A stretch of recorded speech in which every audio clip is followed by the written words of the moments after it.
Fala, meu querido, fala, minha querida, como é que vocês estão? Finalmente estamos aqui de volta. Hoje nós vamos falar sobre os princípios no direito ambiental, tá? E uma aula especialmente difícil de gravar para vocês. Estou há mais de uma semana aqui tentando gravar essa aula, porque assim, é um tema que ele não é uniforme na literatura. Você acha um autor, ele lista alguns princípios, você acha outro autor, ele lista outros. E é um tema também que sai um pouco da minha zona de conforto, né? Porque a gente que trabalha na área ambiental, a gente trabalha na aplicação, né, desses princípios na prática, mas o aspecto teórico, né, o aspecto doutrinário da coisa, a gente não costuma estudar no dia a dia.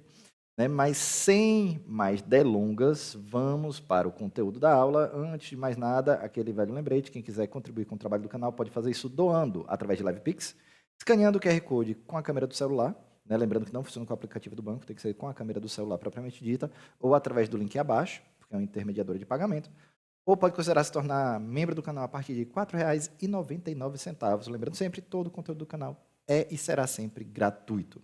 Então, bora lá para o conteúdo. Vamos falar sobre princípios do direito ambiental e, antes disso, falando rapidamente sobre o que são os princípios no direito, né?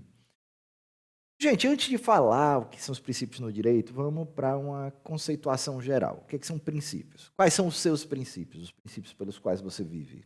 Princípios dentro dos quais você educa seus filhos? Princípios, eles são um conjunto de abstrações e valores, né, que nós, como sociedade, temos e que geralmente partilhamos. Né? Você tem alguns princípios que, vamos dizer assim, que são comuns, né? São os mais comuns dentro da sociedade. E qual é o papel dele na sua vida cotidiana? Os seus princípios guiam a sua conduta. Né? Dificilmente você vai agir de maneira divergente aos seus princípios. Por exemplo, você vê que uma pessoa está dormindo e a carteira dela está ali exposta, né? Em um cenário em que não existe uma lei restritiva. Né? Provavelmente, eu acredito, né, a maioria de vocês, a ampla maioria de vocês, não levaria a carteira do dorminhoco embora, porque isso feriria os seus princípios, porque nós vivemos em uma sociedade onde tomar, né, os bens de outra pessoa fere os princípios, né, do convívio social. Né? Então, os princípios eles vão agir na vida cotidiana como um guia da sua conduta. E no direito? No direito, eles vão agir como um guia na redação, né, na edição e na aplicação das normas jurídicas, né, das leis, dos decretos e outras normas, às quais nós, cidadãos, né, que estamos sujeitos a esse sistema jurídico, vão estar submetidos.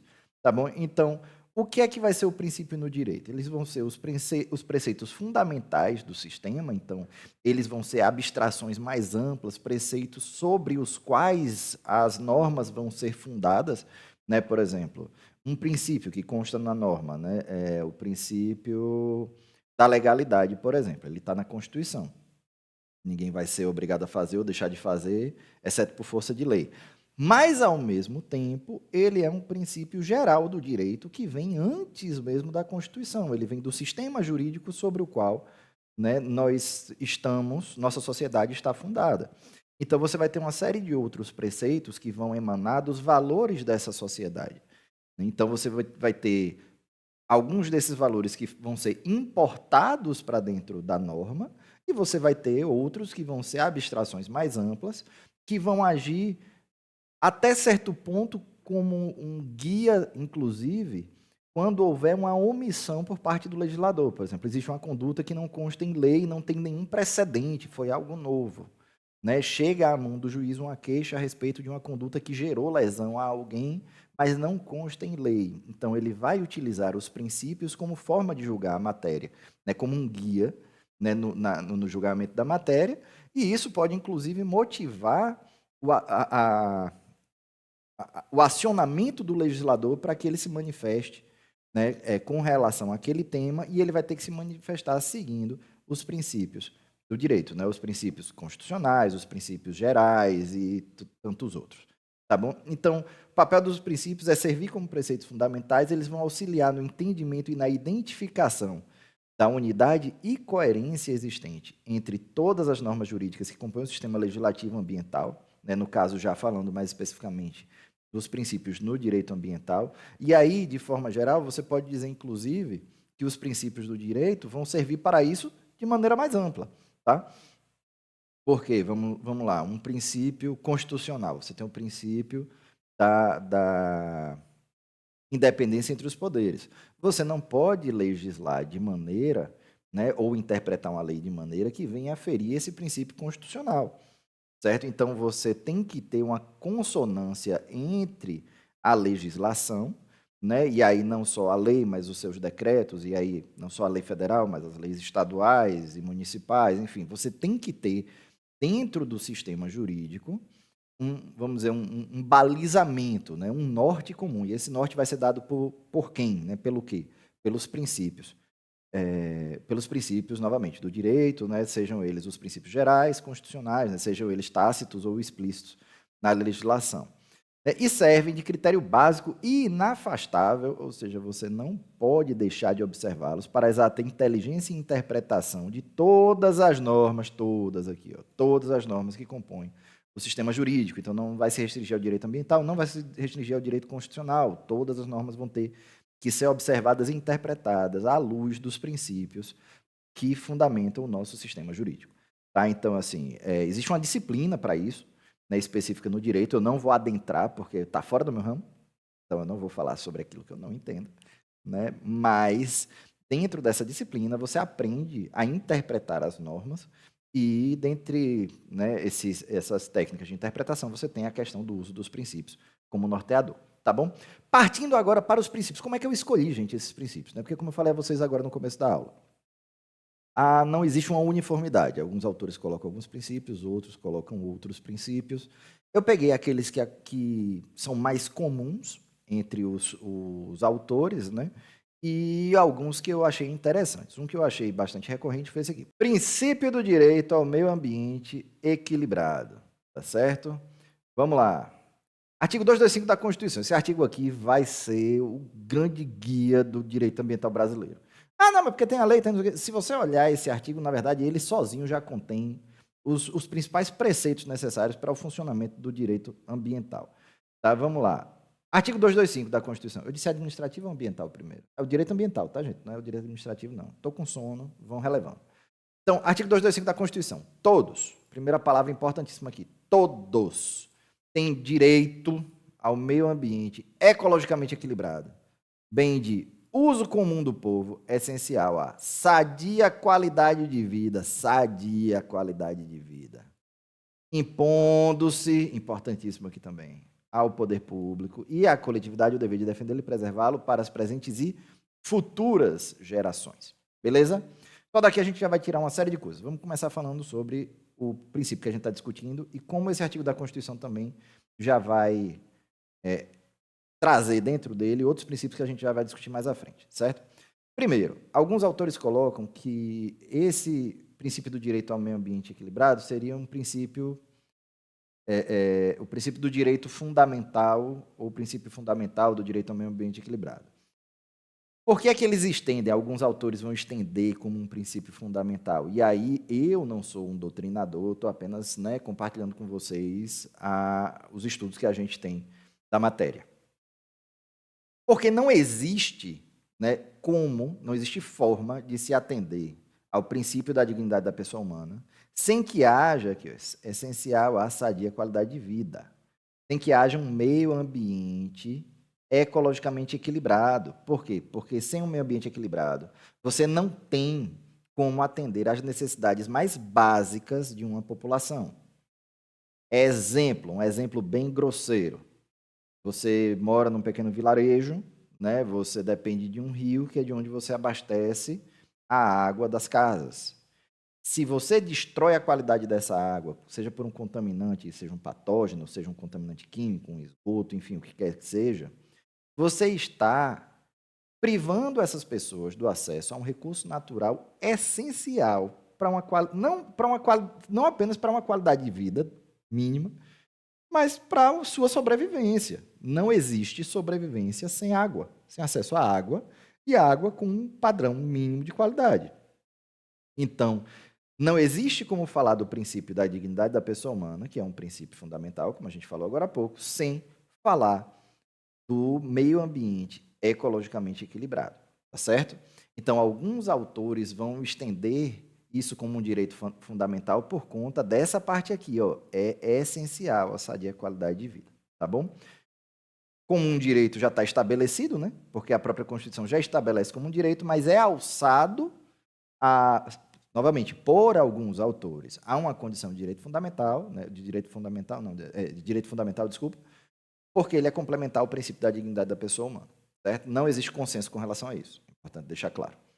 Né? Mas existe o princípio do direito ao meio ambiente equilibrado, uma vez que é constituído como direito aqui, ó. Todos têm esse direito. Beleza? Beleza. Pronto. E o que mais esse artigo aqui vai trazer para a gente? Todos. Essa palavra aqui é maravilhosa nesse contexto. Todos têm esse direito. O direito ao meio ambiente equilibrado não é um direito individual, não é um direito coletivo, ele é um direito difuso. Ele é um direito que vai atingir uma coletividade indeterminada. Tá? Por quê? Porque esse todos, você não tem como determinar qual é o grupo de pessoas, não existe um grupo de pessoas específico. Tá? Então, assim, ele é um direito que não tem um sujeito específico que vai fazer o uso, digamos, desse bem, né? Que vai gozar desse direito propriamente dito. Então, esse todos, ele é meio que uma abstração quase, né? Então, o direito ambiental ele vai se constituir um direito difuso, um direito que não tem um agente específico, ele alcança a todos, a totalidade, né, indeterminada. Há uma totalidade de cidadãos indeterminada, melhor dizendo, certo? Com relação a esse ecologicamente equilibrado aqui, quando a gente vai discutir ecologicamente equilibrado, isso aqui é um termo extremamente subjetivo. Por quê? Porque o que eu considero, né, seja do ponto de vista como um leigo ou como um técnico, um meio ambiente equilibrado pode divergir. Né? Você pode ter técnicos que divergem com relação, por exemplo, quais os níveis aceitáveis de poluição? Ah, tem um estudo que diz A, tem um estudo que diz B. Para que você alcance, né, esse conceito de forma eficiente, você vai ter um princípio, que é o princípio do limite, que a gente vai discutir mais à frente, que vai ser imposto ao poder público a obrigação de determinar os parâmetros mínimos de qualidade ambiental para que você considere que o meio ambiente está, de fato, ecologicamente equilibrado. Então, você vai impor ao poder público a obrigação de determinar os critérios que atendem a isso aqui. A gente vai discutir um pouquinho melhor mais na frente. Vamos seguir. Impondo-se ao poder público, você vai ter um princípio onde o poder público, né, ele não vai poder se omitir, na verdade, ele vai ser obrigado a agir diante de qualquer ameaça, diante de qualquer dano ao meio ambiente, independente de ser ou não acionado por um particular. Então, por exemplo, eu como fiscal ambiental, se eu estou transitando e eu observo, estou aqui dirigindo, estou saindo da minha cidade aqui para ir fazer uma vistoria em outra cidade, ok. No meio do caminho eu observo uma infração ambiental em andamento, é minha obrigação parar e conter esse dano da melhor forma possível. Seja através de uma autuação de um embargo da área, eu vou ter que fazer alguma coisa, a apreensão dos equipamentos usados na infração, eu vou ter que tomar alguma medida, eu sou obrigado, né, é imposto a mim esse dever de defender e, necessariamente, para isso eu sou obrigado a agir, né, estando minha omissão passível de punição. Né? E quando a gente fala de presentes e futuras gerações, isso aqui a gente também vai falar dentro do princípio do desenvolvimento sustentável, que existe um princípio da solidariedade intergeracional. E nós temos o compromisso de fazer com que o meio ambiente chegue até os nossos filhos numa condição mínima aí para que eles tenham condições de sobreviver. Então, assim, né? Não é exatamente nos melhores termos no momento, mas é nossa obrigação e é um princípio, tá?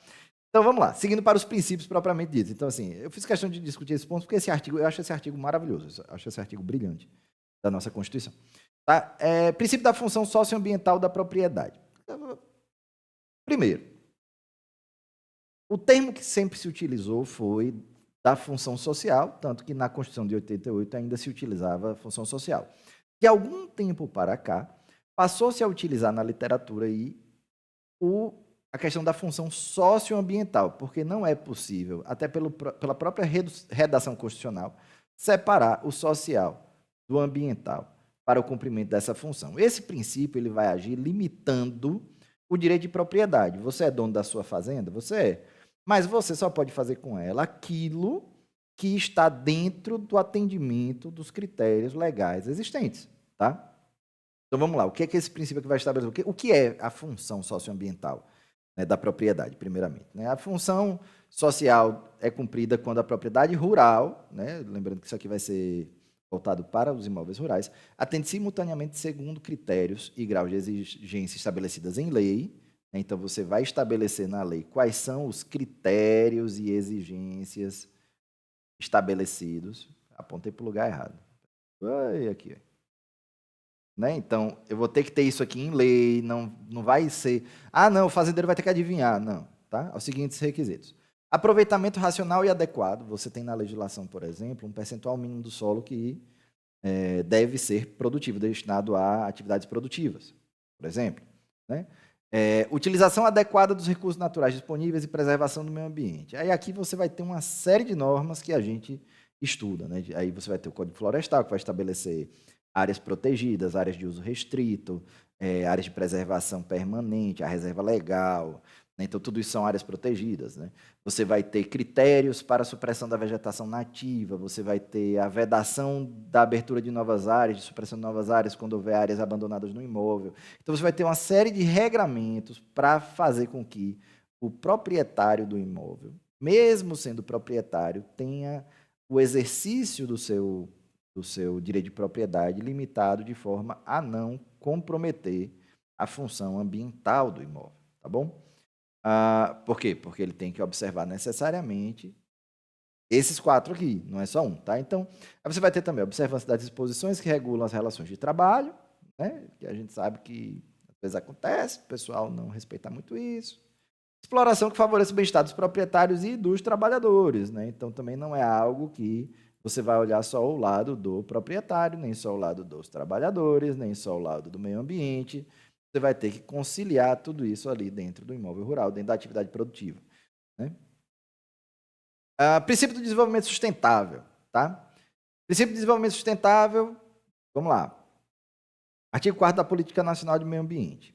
Política Nacional do Meio Ambiente visará a compatibilização do desenvolvimento econômico-social, e é muito importante frisar que é o desenvolvimento econômico-social, tá? Com a preservação da qualidade do meio ambiente. Por que eu coloquei a preservação da qualidade? Porque existem pessoas que entendem que a ideia de desenvolvimento sustentável é a manutenção da condição geral de uma área. E é impossível você ter uma atividade econômica, uma atividade que gere emprego, uma atividade que esteja funcionando, sem que haja alguma alteração da condição do meio ambiente. Mas essa atividade deverá ocorrer, né, de forma a garantir a preservação da qualidade do meio ambiente e o equilíbrio ecológico. Tá bom? Então, ele vai buscar o que esse princípio? Equilibrar o direito ao desenvolvimento econômico e o direito ao meio ambiente equilibrado, né? Aquele direito constitucional ali que é estabelecido no artigo 225. Ou seja, nem só ao produtor, nem só à natureza. Tá? Então, novamente, você vai ter regras, você vai ter leis que vão estabelecer, por exemplo, a necessidade do licenciamento ambiental, onde dentro do ato do licenciamento vão ser estabelecidas as condições de operação de um empreendimento, de forma que ele cause o menor dano possível, ele compense aquele dano que não pode ser evitado. Você vai ter os instrumentos de proteção ambiental atrelados, como falei, na reserva legal, por exemplo, todo imóvel rural tem que ter 20% de sua área destinado à proteção ambiental, né? Aquela área ali que está reservada, pode ser utilizada para algum manejo de recurso florestal e tal, mas ele tem as funções ecológicas ali. Então, se você olhar, por exemplo, a reserva legal, ela vai atender o princípio do desenvolvimento sustentável, em parte, né? Ele vai atender o princípio da função socioambiental da propriedade, ele vai atender o princípio do direito ao meio ambiente ecologicamente equilibrado, ele vai atender uma série de princípios. Então, esses princípios, eles meio que se intercomunicam, tá bom? Então, é importante a gente deixar isso claro. Eles não existem isolados dentro do nosso sistema jurídico, eles se comunicam, tá certo? E ele alinha-se também ao princípio da equidade intergeracional ou da solidariedade intergeracional, que é também aquilo que a gente falou, do compromisso que nós temos com as gerações futuras de garantir que eles tenham as condições mínimas para existir e se desenvolver. Então, a gente não pode simplesmente chegar, destruir todo o meio ambiente dentro do nosso processo de desenvolvimento e deixar uma terra arrasada para os nossos filhos e netos. Eles possuem o direito a esse meio ambiente equilibrado, ainda que eles não tenham nascido até o momento, tá certo? Outra coisa que é importante deixar claro, gente, desenvolvimento sustentável não é energia eólica. Desenvolvimento sustentável não é coleta seletiva. Desenvolvimento sustentável não é carro elétrico. Desenvolvimento sustentável, gente, é um modelo de desenvolvimento. Tá? É muito comum você encontrar propagandas do tipo assim, aqui você tem desenvolvimento sustentável, né? Aquelas empresas que estão, né, ESG e tal, pauta sustentável para os acionistas poderem comprar, né, e tal. Isso não é desenvolvimento sustentável, isso são ações que visam ao desenvolvimento sustentável. Desenvolvimento sustentável, ele é um modelo de desenvolvimento que satisfaz as necessidades presentes sem comprometer, essa é a parte importante, a capacidade das gerações futuras de satisfazer as suas próprias necessidades. Tá? Então, qual é a ideia? A gente precisa de água. Ok, a gente precisa de água. A gente pode acabar com a água potável do mundo? Não, porque as próximas gerações também vão precisar. Existem recursos que são essenciais e inerentes para a sobrevivência do ser humano como espécie. Né? Então, você não pode simplesmente destruir, né, ou esgotar esses recursos, comprometendo a continuidade da espécie. Na verdade, é um modelo que visa muito mais a nossa sobrevivência do que o meio ambiente. Se temos gente, não, porque é a preocupação ambiental. Sim, existe a preocupação ambiental, é óbvio que ele é norteado pela preocupação ambiental, mas, essencialmente, o desenvolvimento sustentável é necessário para a nossa sobrevivência enquanto espécie. Né? Isso é algo que é ignorado muitas vezes. Né? Até porque nós, como seres humanos, temos uma vida relativamente curta comparado ao tempo, né, do meio ambiente, o tempo da Terra. Então, a gente não consegue perceber isso se propagando ao longo, né, das gerações, mas sem desenvolvimento, sem uma sustentabilidade do processo de desenvolvimento, você vai ter um comprometimento, um colapso das gerações futuras, né? Então, e da sociedade por consequência. Então, medidas que são previstas são o uso racional dos recursos naturais, e aí vai desde recursos energéticos a recursos minerais, desenvolvimento de tecnologias limpas, aqui são... Por isso, e aí eu coloco de forma genérica, e coloquei esses dois exemplos específicos, porque são os dois exemplos mais citados hoje em dia. Né? A gente fala em termos de transição energética, né? E aí a gente está falando de uma energia limpa, né? Entre aspas, porque assim, é uma energia muito menos danosa do ponto de vista de uma pegada de carbono e tal, mas que tem impactos ambientais. Não existe atividade, ação, não existe interação entre o ser humano e o meio ambiente que seja livre de impactos. Eles podem ser positivos, podem ser negativos, mas eles existem, eles sempre vão estar por lá, tá bom? E como eu falei do desenvolvimento sustentável, o princípio da solidariedade intergeracional, né, ou da equidade intergeracional, né, porque não é apenas uma questão de solidariedade, é uma questão de justiça com as próximas gerações, que nós, que existimos hoje, temos um compromisso com as futuras gerações de entregar um planeta minimamente habitável.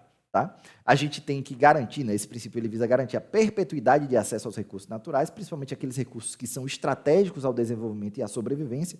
Né? Então, novamente, recursos como a água, certos minerais. Não é que você não vai explorar, mas você deve desenvolver, né, como sociedade, formas racionais de utilizar e formas a reduzir. E aí, quando a gente fala de desenvolvimento também sustentável, a gente fala muito era 3R, depois virou 5S, que você tem recicle, reuse, reduza, e tem uma série de outros lá que eu não vou lembrar agora de qual, porque são conceitos que eu não lido necessariamente com a parte conceitual no dia a dia. Tá? E a questão da garantia da qualidade de vida para essas futuras gerações. Tá? Então, a gente tem, dentro dos princípios do direito ambiental, esse princípio aqui. Então, o nosso sistema jurídico ambiental ele vai ser guiado no sentido de garantir que as ações, e aí, novamente, né, não apenas os atos do legislador, né, não só as normas que vão ser editadas, mas a própria execução vise garantir que seja atendida, né, esse princípio aqui de que as próximas gerações tenham condições mínimas para prosperar. Princípio da prevenção. E aí, novamente, os princípios se conversam. Ele vai conversar com o princípio do direito ao meio ambiente equilibrado e com o do desenvolvimento sustentável. Tá? que é o princípio da prevenção. A gente vai falar agora sobre prevenção e precaução, que inclusive está no concurso do IDEMA, lá do Rio Grande do Norte, né? E está no da Polícia Federal agora de perito. Por isso que estou fazendo essa aula aqui para vocês. Né?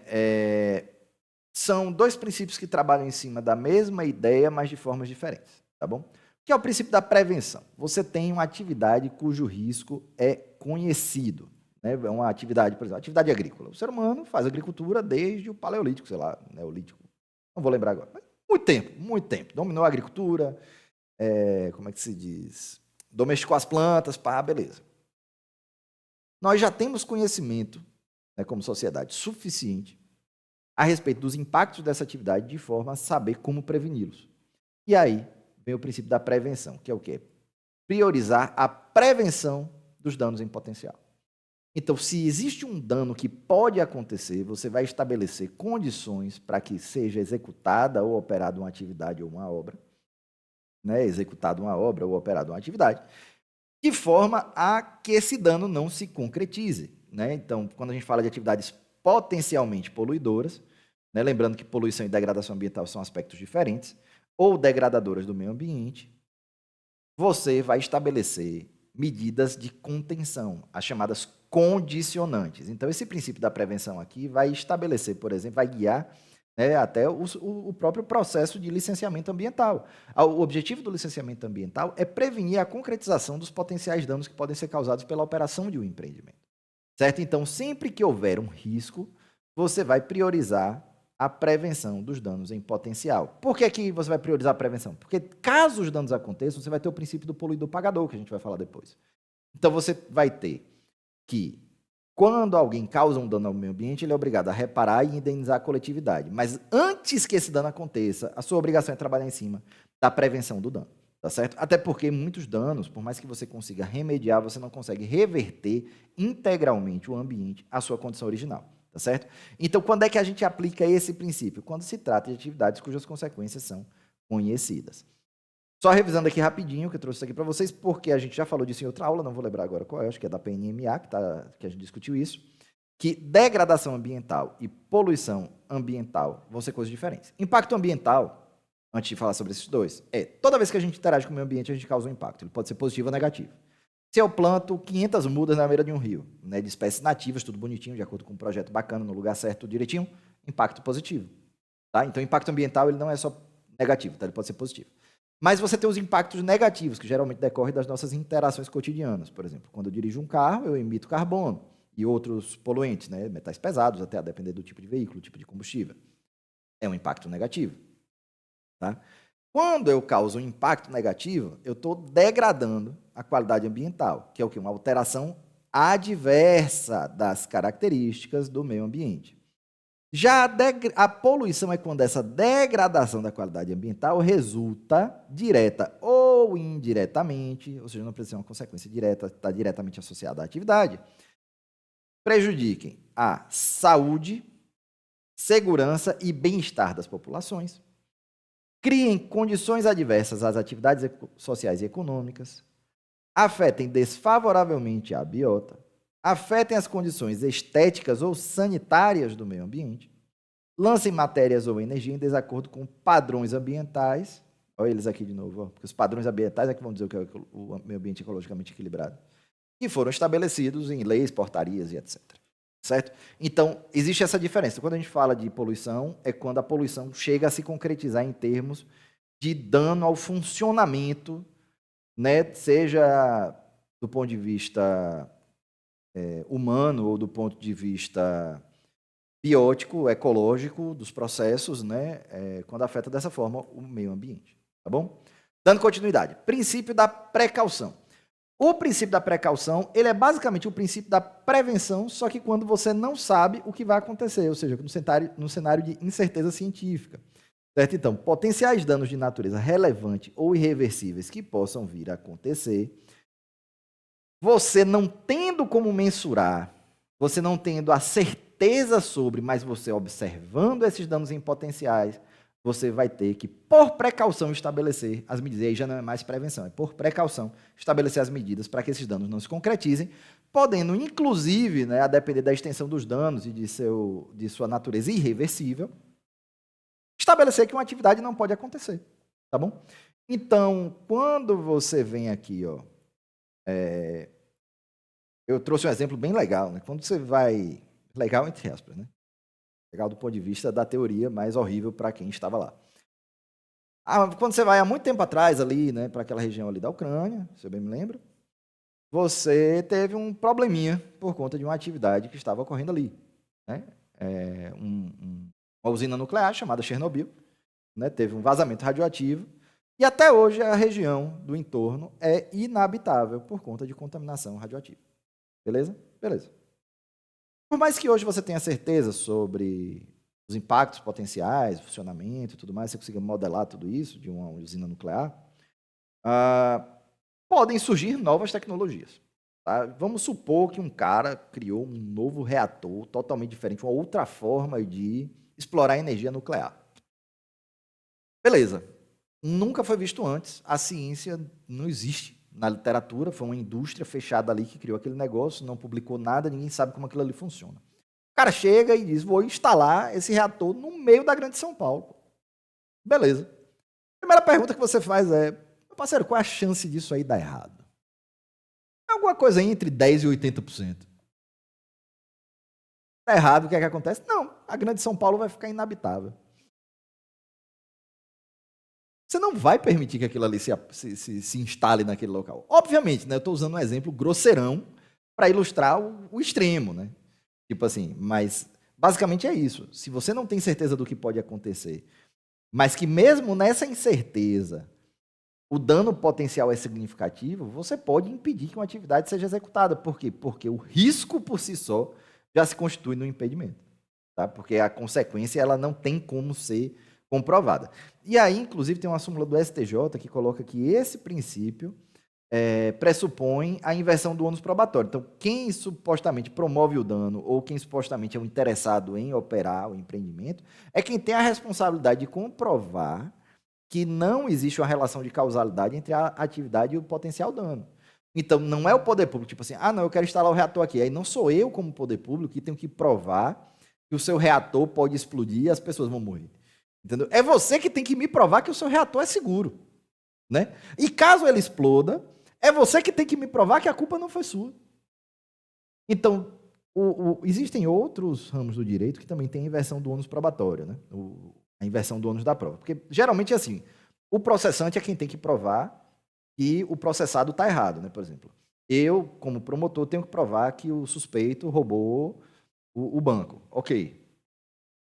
Já no direito ambiental é o seguinte, eu cheguei no imóvel, eu tenho indícios ali substanciais de que houve um desmatamento.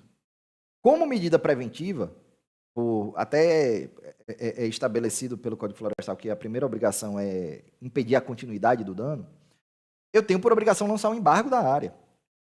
Não sou eu que tenho que provar que você desmatou, é você que tem que provar para o poder público que você não desmatou. Uma vez que você prove, o embargo é revogado. Né? Mas não é ao poder público que vai caber a obrigação de provar que não existe, que o dano não existiu ou que a responsabilidade não foi sua. Até porque a gente vai ver agora no princípio do poluidor-pagador o seguinte, que ainda que você não tenha intencionalidade do dano, você responde pelo dano que você causa. Então, se o seu dano foi acidental, ainda assim você vai responder dentro das 3 esferas, conforme a gente já discutiu em outras aulas, né? Administrativa, penal e civil. Tá? Partindo agora para o princípio do poluidor-pagador. Artigo 4º, Política Nacional do Meio Ambiente visará a imposição ao poluidor ou predador da obrigação de recuperar e ou indenizar. Esse e ou é ótimo, porque tem gente que acha que é só pagar a multa e vai embora. Não, querido. Você vai indenizar e você vai ser obrigado também, na maioria das vezes, a recuperar a área que você degradou. Tá?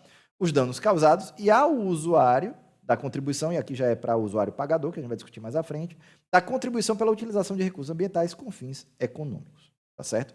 Então, você causou um dano ao meio ambiente. Sua obrigação é recuperar ou indenizar esse dano. Existe um princípio que alguns autores colocam, que está dentro do poluidor-pagador e outros colocam de forma separada, né, por isso que eu já trouxe aqui na sequência, que é o princípio da reparação ou o princípio da reparação integral, que diz o seguinte, que essa obrigação de reparar que está prevista aqui, ó, recuperar o dano, que essa reparação ela tem que ser integral, ou seja, você vai ter que trazer o meio ambiente para as condições que você encontrou, certo? Então não basta você pagar uma multa, não basta você chegar lá e plantar meia dúzia de muda, você vai ter que fazer realmente um processo, né, um projeto, um programa de recuperação ambiental da área, de remediação caso haja contaminação e restaurar o ambiente no local à condição idêntica ou o mais próximo possível de sua condição original. Certo? Então, alguns autores eles colocam que não se constitui no mesmo princípio do poluidor-pagador, mas que se relaciona com o mesmo. Né? Seria como se ele tivesse inserido dentro do próprio princípio, ou derivasse, né, do próprio princípio do poluidor-pagador. Eu achei alguns autores, 2 autores pelo menos, que colocavam como estando um inserido no outro. Tá certo? Dando continuidade à questão do princípio do poluidor-pagador, o que é que vai resultar desse princípio? Né? Você vai forçar o particular a internalizar os custos ambientais decorrentes de operação de uma atividade. Tá? Como assim? Que custos ambientais são esses? Eu tenho uma indústria, eu produzo efluente a partir do meu processo produtivo. Beleza? Beleza. Eu tenho por obrigação, e aí, novamente, aí a gente vai lá para a prevenção de novo, e a gente vai ficar conversando esses princípios entre si. Né? Eu tenho a obrigação, né, de instalar filtros para prevenir o lançamento desses efluentes fora dos padrões de qualidade estabelecidos nas normas ambientais. Tá? Então, não é a sociedade que vai ter que arcar com as custas para que o poder público trate esse efluente. Eu tenho que internalizar esses custos. Né? Então, passa a ser minha obrigação, como particular, de conciliar, e aí a gente vai de novo para o desenvolvimento sustentável, conciliar a minha atividade produtiva com a manutenção de uma qualidade mínima para o meio ambiente, certo? Ele vai obrigar também o agente poluidor a indenizar a sociedade pelos danos decorrentes de sua conduta. Então, além da recuperação ambiental, como a gente falou, a indenização ela não é mutuamente excludente, você pode ter os dois.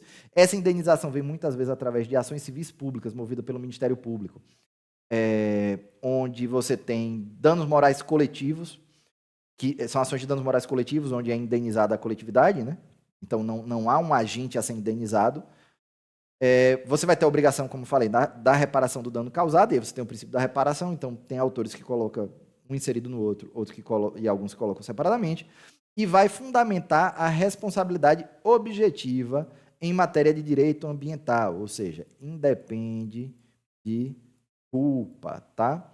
Ah, foi acidente, ok, beleza. Você tem ali um caminhão-tanque, você está transportando óleo, oferindo lucro com isso, o caminhão-tanque vira, né, e derrama óleo diesel dentro de um corpo d'água. Sua obrigação como transportadora é tomar todas as medidas necessárias, né, e aí arcar com as custas, obviamente, para contenção desse vazamento, remediação do solo e retirada do veículo do local. Tá? Então, não é o poder público, não é a PRF que vai ter que resolver o seu problema. Não é o IBAMA que vai ter que resolver o seu problema. Você vai ter que resolver o seu BO sozinho, amigo. Você vai ter que arcar com as custas dos danos que foram causados. E, a depender da extensão dos danos, responder, né, em um processo de indenização por danos morais coletivos, que pode ser acionado aí. Tá? Eu falo de danos morais coletivos porque as ações que eu conheço, né, ações civis públicas nesse sentido, geralmente pedem danos morais coletivos. Certo? E, para encerrar, dentro desse princípio ainda, você vai trazer algumas características diferenciadas para o dano ambiental. Tá? Primeiro é o conceito da transtemporalidade. O dano ambiental ele se estende no tempo, atingindo gerações futuras. Então, o dano ambiental, inclusive, ele pode gerar danos em cascata que se propagam, e não apenas se propagam, mas se potencializam no tempo. Então, o dano ele não se encerra aqui e agora. Por exemplo, eu roubo um banco, eu roubei o banco agora, eu tirei o dinheiro de dentro do banco agora. Tudo bem, ele pode ter algumas consequências futuras, mas, via de regra, o meu impacto no caixa do banco foi agora. Pá, pronto, a primeira DRE aí do trimestre está lá o prejuízo do roubo, ou o acionamento do seguro, ok.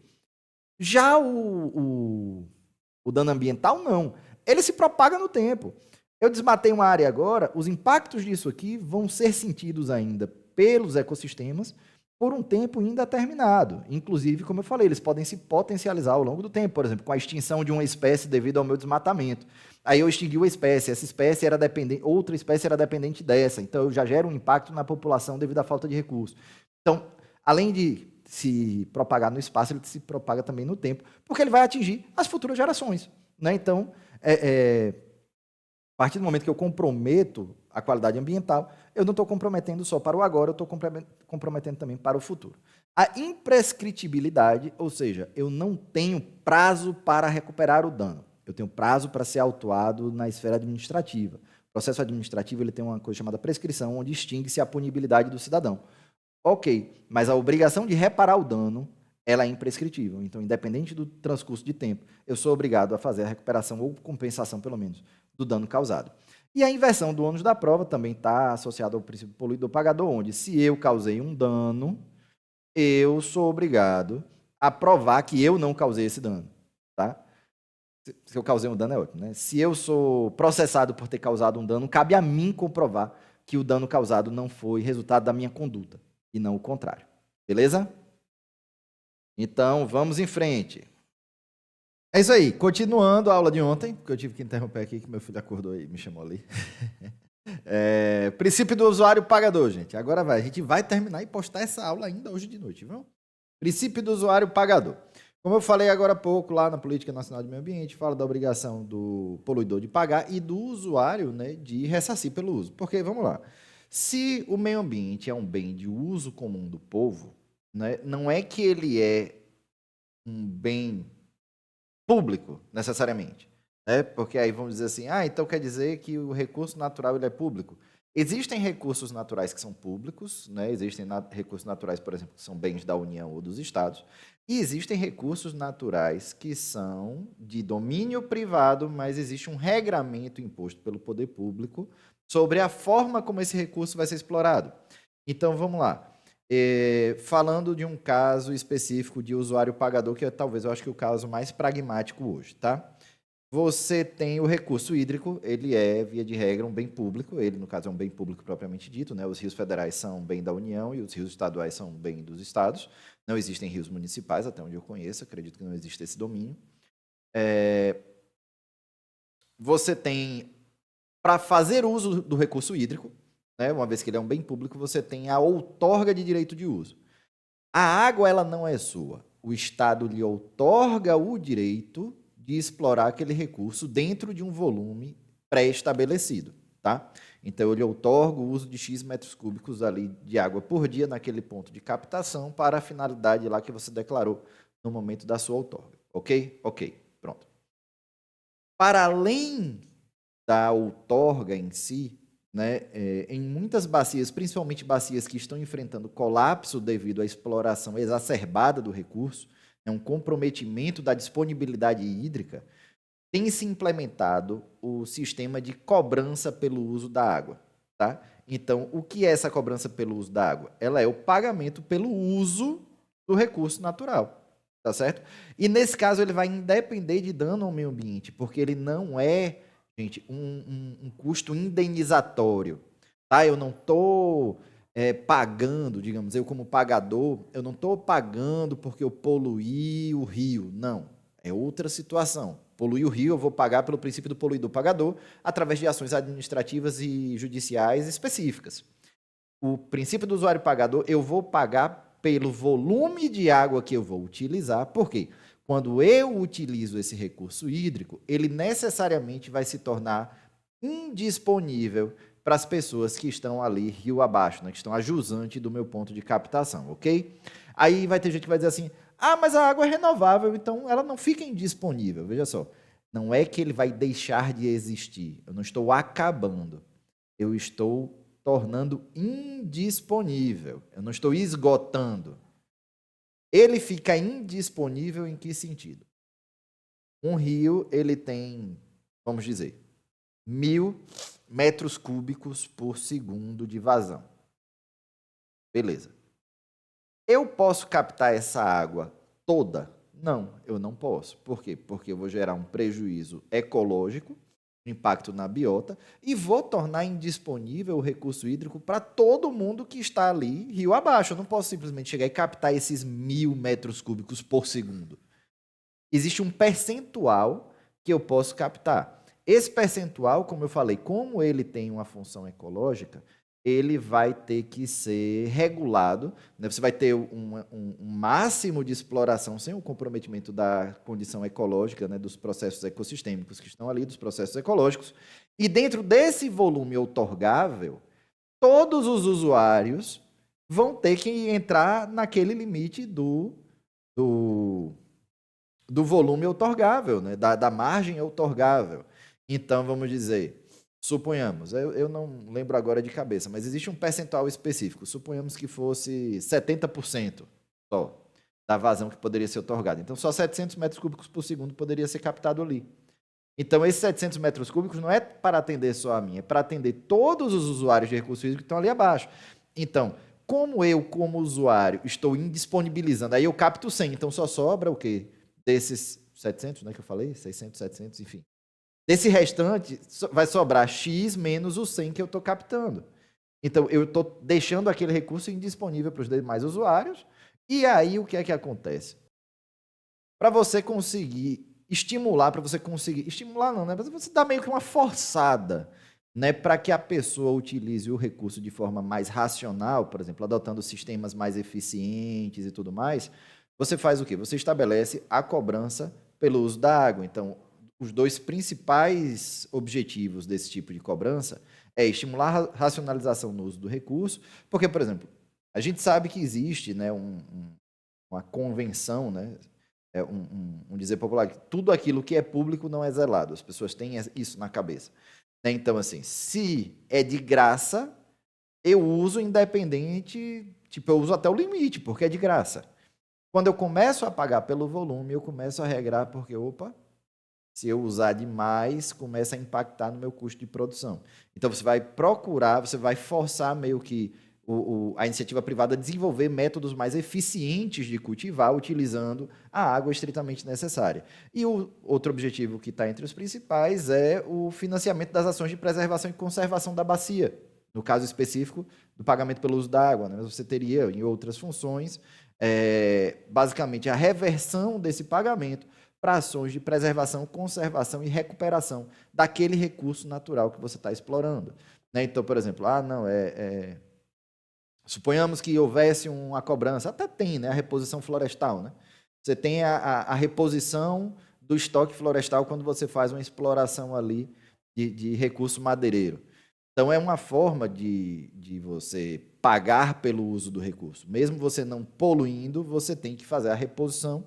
A reposição é uma forma de compensação pelo uso daquele recurso ali, já que as florestas, né, apesar de estarem sob domínio privado, novamente, né, o meio ambiente ele é um bem público, então, você como usuário do meio ambiente, você vai estar sempre sendo instado a pagar... o termo seria esse mesmo, né? A pagar pelo uso daquele recurso que se torna indisponível ou esgotado, né, para as demais pessoas ali, para os demais interessados, tá bom? Princípio do protetor recebedor, ainda na ideia dos pagamentos. Agora, finalmente, uma situação onde você vai receber dinheiro, tá? Ao invés de você pagar, agora você vai receber. Quem é que vai receber através do princípio do protetor recebedor? Gente, a gente falou, se você poluir, você vai pagar, se você fizer isso aqui, você vai pagar, se você usar, você vai pagar. Agora, se você proteger, nada mais justo do que você receba alguma compensação, pecuniária ou não, porque pode ser compensado de outras formas, pela sua ação de preservação, de conservação desse bem de uso comum do povo, dessa proteção ao meio ambiente, né, que é o interesse da coletividade. Uma coisa que é importante deixar claro é: você não vai ser compensado, acho que o microfone está pegando aqui, você não vai ser compensado por cumprir a lei. A área de APP da margem do rio ela tem que ser preservada. Você não vai ser pago por preservar a APP, porque preservar a APP já é a sua obrigação.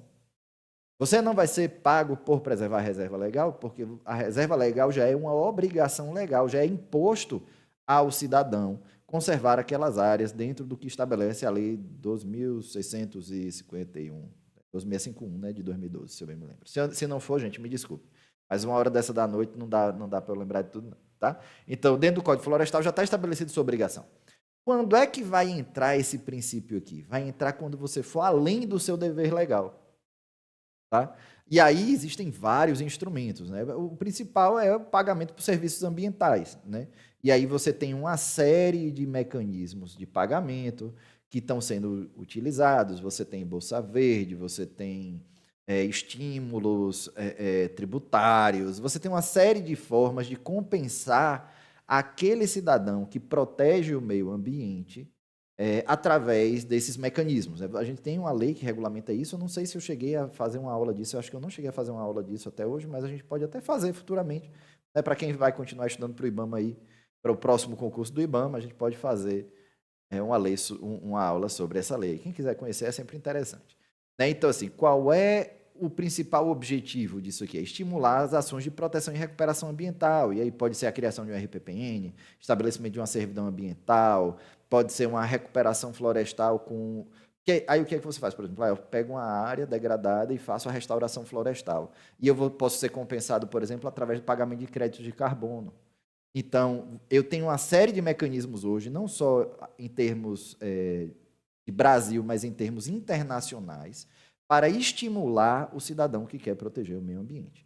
E, como eu disse, pode ter o caráter pecuniário ou não. Né? Você pode ter outros mecanismos. Outra coisa que é interessante também, que esse tipo de mecanismo aqui, ele pode tanto ser executado pelo poder público como pela iniciativa privada. Os créditos de carbono, por exemplo, eles foram criados, né, dentro dessas convenções internacionais, eles são regulamentados pelo poder público, mas a transação é feita entre indivíduos, né, entre indivíduos, né, pessoa física, pessoa jurídica. Né, por exemplo, eu posso... Ou pessoa jurídica. Né, então, entre particulares. Né, eu não sei, aí eu vou dizer logo, eu não sei se existe um precedente de Estado estar recebendo crédito de carbono. Eu desconheço, tá? Agora, eu sei que já existem pessoas que já são remuneradas através de crédito de carbono, por exemplo, em projetos de restauração florestal.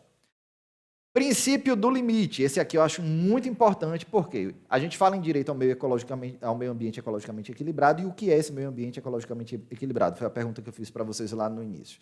Ah, não, é a água limpa. Sim, o que é uma água limpa? O que é uma água limpa para você? Então, assim, a gente tem uma série de interações com o meio ambiente que altera as suas características físicas, químicas, enfim, todas elas.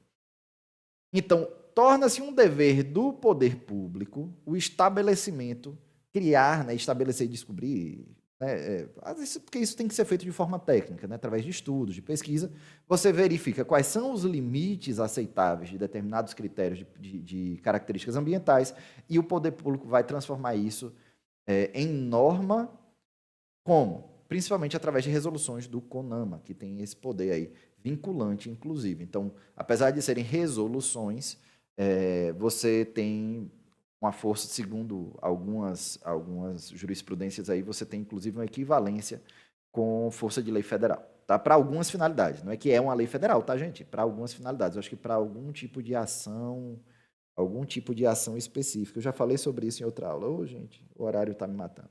Mas, enfim, resoluções CONAMA está lá na outra aula, depois dá uma olhada na aula sobre o CONAMA, tá? O que importa aqui é o seguinte, torna-se obrigação do poder público, então a gente vai ter, por exemplo, resolução de qualidade de água, que vai estabelecer os limites de coliformes, limite de determinados compostos, você tem resolução de qualidade do solo, resolução de qualidade do ar. Então, cabe ao poder público estabelecer quais são esses parâmetros mínimos de qualidade, para que você possa realmente monitorar, porque aí também se torna obrigação do Estado fiscalizar e monitorar para garantir que esses parâmetros estejam sendo atendidos, tá? Então, esses parâmetros mínimos aqui vão estabelecer limites máximos para as alterações de meio ambiente, tá bom?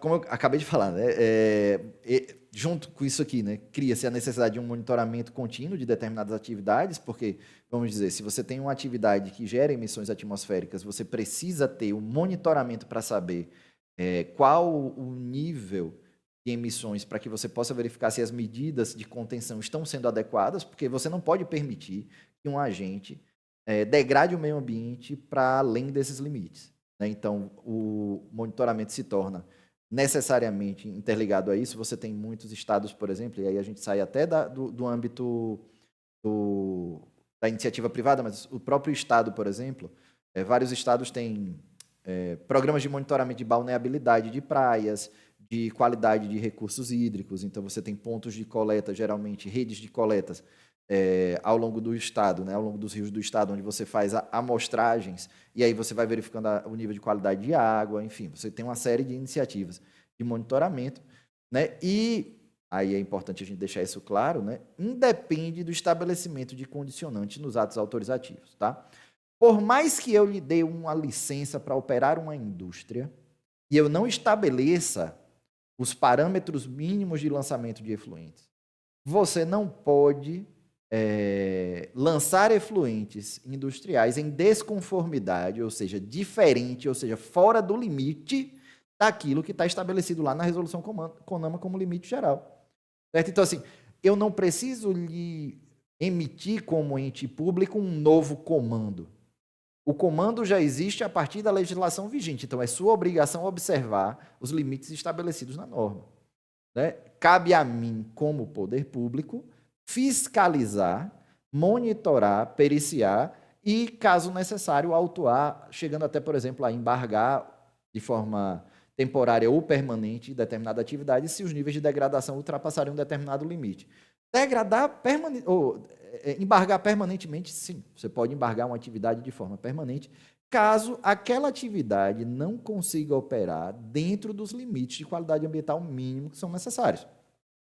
Se você tem uma atividade que, ao ser operacionalizada, ela não tem como ser conciliada com os aspectos ambientais ou sociais de uma determinada localidade, ela pode ser interrompida de forma definitiva.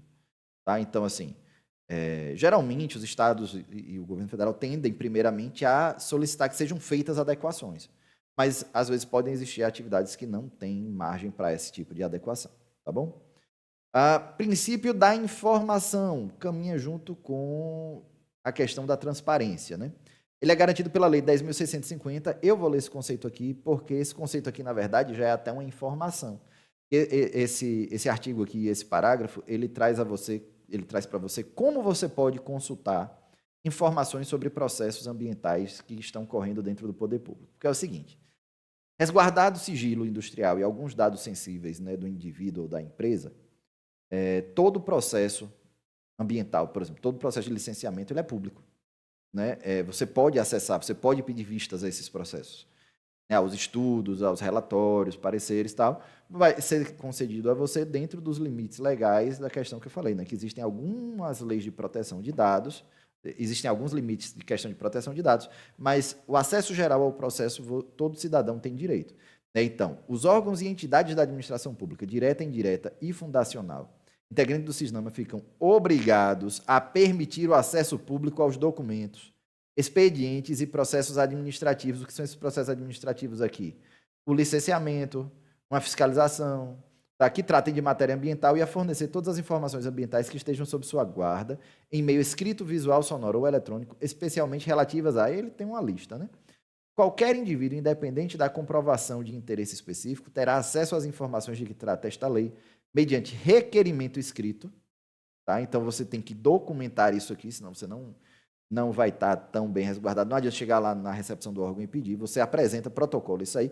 Caso o órgão não responda, você pode acionar judicialmente pedindo. Geralmente você tem casos em que a justiça aciona o órgão para responder em X dias, né? Eles geralmente dão um prazo bem curtinho para entregar.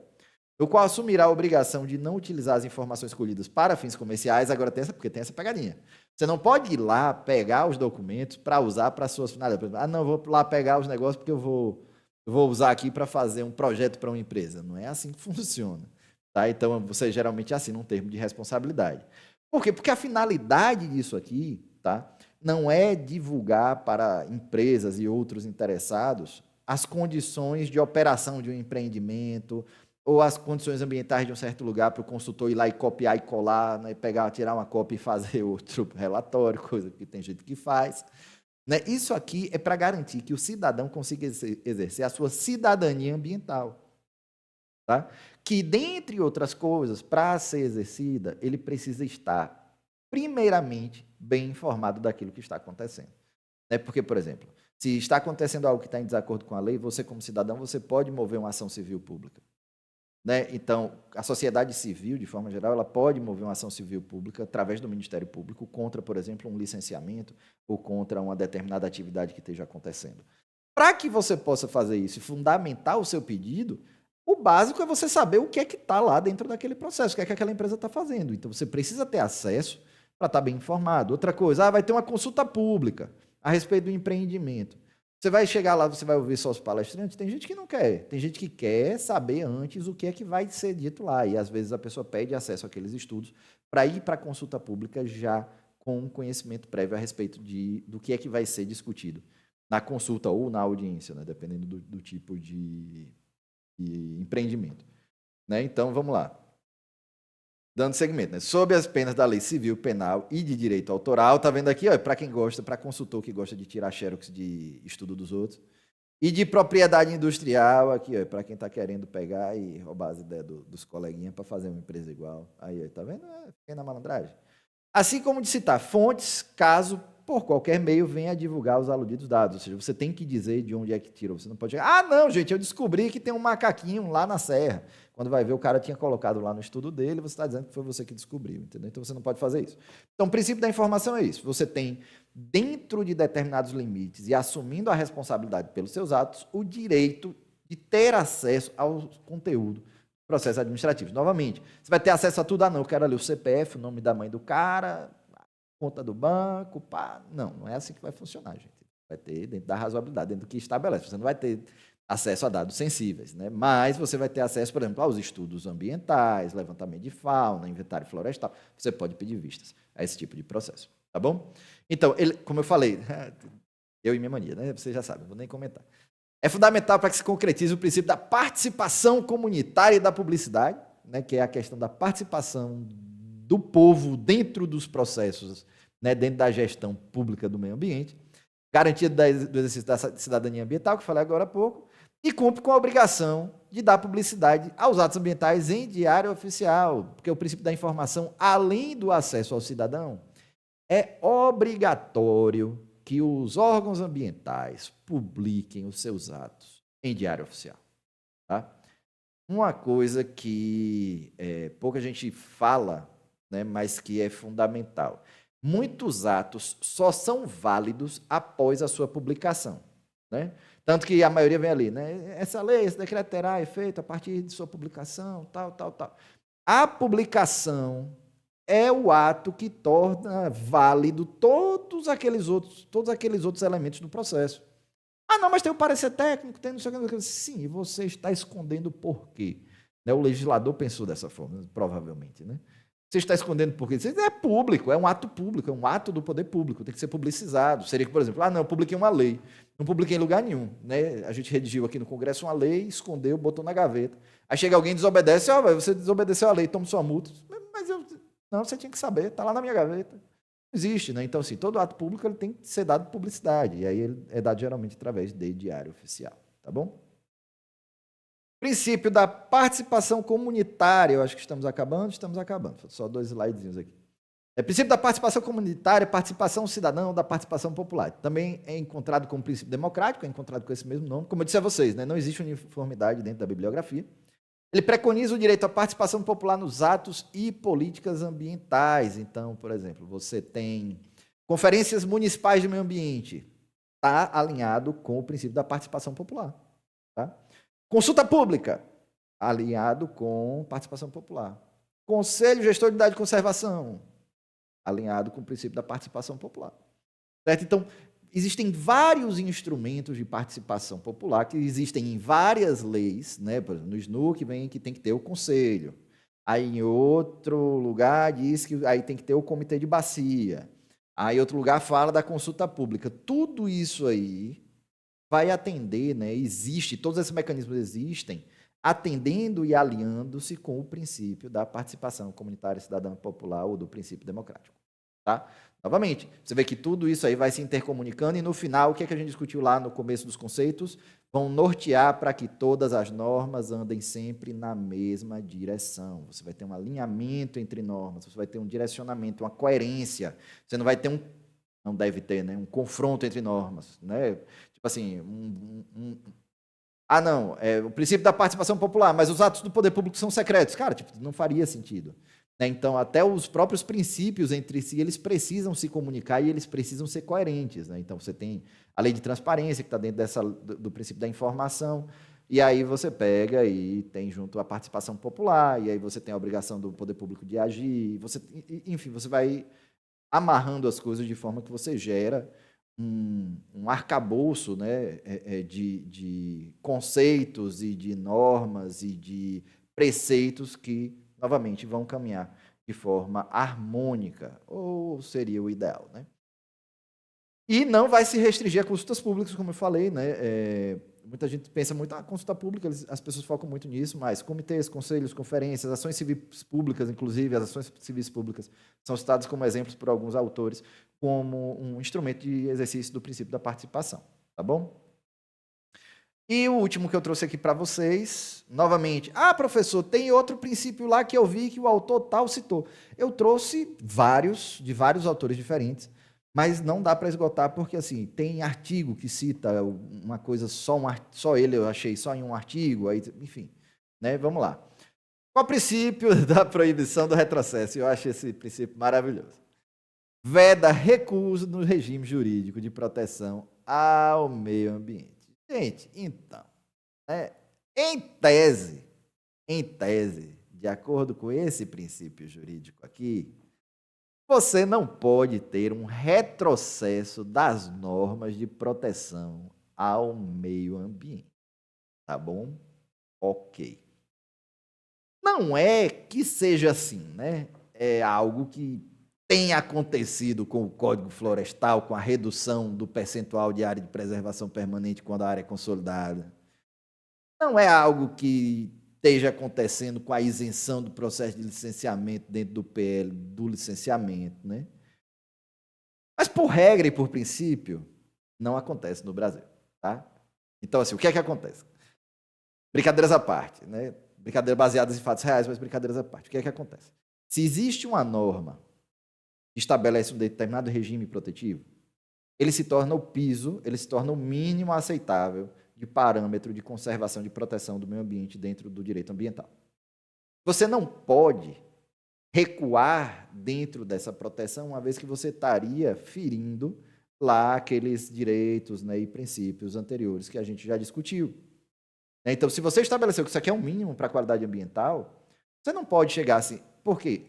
Qual é o principal foco disso? Imagine o seguinte: eu sou o legislador A. Eu estabeleço que reserva legal é 20%, certo? Aí eu sou o legislador B. Pô, 20% de imóvel? 20%? Pô, tá. 20% não dá. Fazer igual o meme, né, do povo, não compensa. 10% tá bom. Aí eu vou lá, legislo, 10%. Aí o cara, pô, taca o pau, deixou 10% da reserva. Aí chega o outro. Não, pô. Aí entra o legislador C. Não, pô, agora é 40. Pá, 40. Aí chega o outro. Não, agora é 5. Você tem que ter um mínimo de segurança jurídica, gente, nas coisas. E assim, em termos de meio ambiente, uma vez que o dano acontece, ele geralmente não se restaura à sua condição original. Então, por exemplo, a reserva legal é 20. Aí eu chego aqui e legislo agora que é 10. Aí o cara pega e desmata, se sobra 10. Por mais que depois eu obrigue ele a recuperar com outra lei, tarará, tarará, esses 10% que ele vai recuperar não são os 10% originais. Né? Porque a gente vai estudar em ecologia florestal e a vegetação primária não é a mesma da vegetação secundária. Uma vez que ela foi degradada, ela não volta a ser a mesma. Então, a gente precisa ter instrumentos que freiem essas questões políticas, até porque muitas vezes essas variações não são de natureza técnico-científica, elas são de natureza política, né? Então, ele visa, primeiramente, né, o constante avanço nas medidas de proteção ao meio ambiente. Então, como você tem um piso, você só pode andar para frente, e você andou para frente, você não pode mais recuar dentro da defesa do meio ambiente, né? E restringe movimentos políticos supressivos em matéria ambiental, né? Então, ele suprime, por exemplo, revogação de decretos que protegem determinados tipos de vegetação que tinham sido objeto de proteção anterior. Pode chegar lá e revogar. Lei da Mata Atlântica, restritiva pra caramba. Você não pode simplesmente chegar lá e revogar. Por quê? Porque você tem esse princípio aqui, ó. Esse princípiozão aqui, que blinda a legislação de movimentos políticos dessa natureza. Tá bom? Gente, é isso. Finalmente estamos de volta com o conteúdo. Finalmente acabei de gravar essa aula. Glória a Deus. Obrigado a todos vocês que tiveram paciência e ficaram até aqui. Obrigado a vocês que assistiram o vídeo. Se você for da área de direito, não concordou. Se você for da área de meio ambiente, não concordou. Se você viu alguma coisa que eu comentei aqui que você não concordou, deixa aqui nos comentários. Vocês sabem. Eu demoro para responder, gente, porque, para quem é novo no canal, 40 horas de trabalho, mais um filho, mais cuidar de casa, mais o canal. Então, mas quem é do canal já sabe, eu me esforço muito para responder. Eu demoro, às vezes eu demoro 3 semanas, um mês e pouco, mas eu sempre estou respondendo. Então, qualquer coisa, deixa os comentários aqui embaixo. Um grande abraço para vocês, para você que está estudando para perito da Polícia Federal. Pretendo gravar mais uns conteúdos para vocês, pretendo botar mais alguns conteúdos do edital aqui até o dia do concurso, pretendo levar até o dia do concurso os conteúdos sendo guiados pelo edital. Não sei se vou conseguir botar muita coisa, estou tentando dar um gás aí, estou estudando também, né, para o concurso. Não sei nem se eu vou fazer, que eu estou em dúvida, alguns problemas de saúde, mas vai dar tudo certo, fé em Deus. Viu? Um grande abraço para vocês, fiquem bem, tudo de bom, muito sucesso, um grande abraço e até o próximo vídeo.